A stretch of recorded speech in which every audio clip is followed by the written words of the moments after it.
Bahagyang naantala ang retrieval operations ng mga otoridad sa nasunog na pabrika sa Valenzuela City ngayong umaga.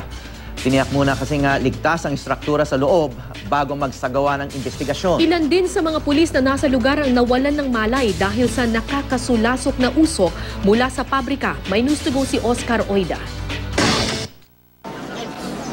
Sa litratong ito nakuha ng photojournalist na si Peter Lakang.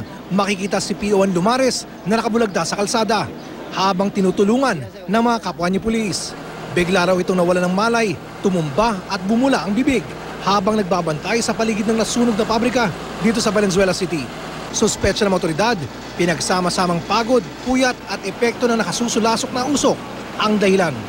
Siguro sobrang puyat na at saka isa pa sigurong faktor yung usok na nanggagaling sa loob.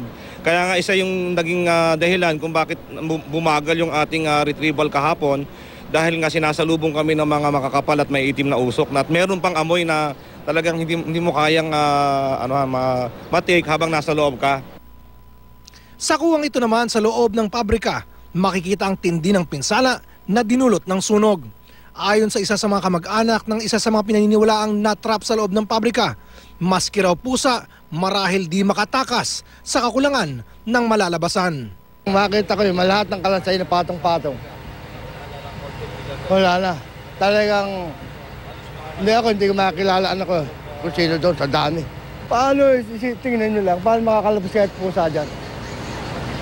Sa dami lang ano. May cyclone na yung pang nakalagay.